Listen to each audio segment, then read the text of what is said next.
What happens when pride rises against God's chosen leaders?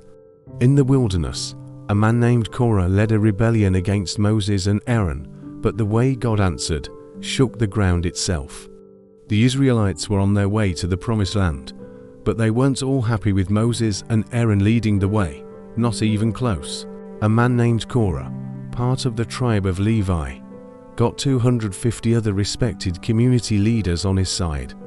And together they confronted Moses and Aaron. "You have gone too far," they said. "The whole community is holy. Why do you set yourselves above the Lord's assembly?" Now, it sounded like a cry for equality, but underneath it, God saw the pride and the rebellion, and he was very angry. Moses fell face down before God, grieved that these men had raised their voices against him. But after a while, God spoke to him. "By morning, I will show you who belongs to me and who is holy among them," he said. Then Moses got up and went back to Korah and the others. "The Lord has spoken this much, I know.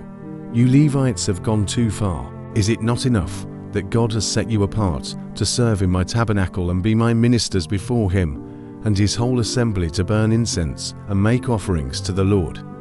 But they were not satisfied. And the next day, the assembly gathered before the Lord.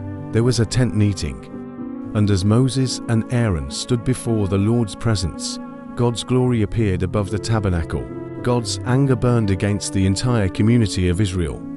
And he told Moses and Aaron to step aside so he could destroy them. But once again, Moses and Aaron interceded for the people, pleading with God to forgive them. Then Moses declared a sign. "If these men die a natural death, the Lord has not sent me. But if the earth opens its mouth and swallows them alive, then you will know they have treated the Lord with contempt." The words had barely left his lips when the ground beneath Korah, Dathan, Abiram, and their households split apart. The earth opened wide and swallowed them alive, along with their possessions. They went down into the grave, and the ground closed over them. Then, as the people fled in panic, shouting, "The earth is swallowing them," fire from the Lord consumed the 250 men who were offering incense. They had wanted to be like Moses and Aaron, but now they were no more. Only one man survived. He had offered his sacrifice at the far edge of the camp and lived to tell the story. This terrifying moment revealed a clear truth. Rebellion against God's authority is rebellion against God himself.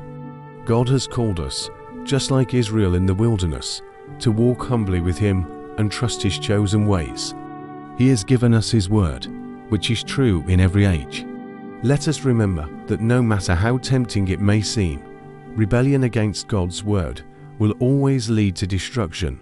The earth swallowing Korah's rebellion is a chilling reminder that pride leads to destruction. God calls us not to rebel, but to walk humbly and trust his chosen ways.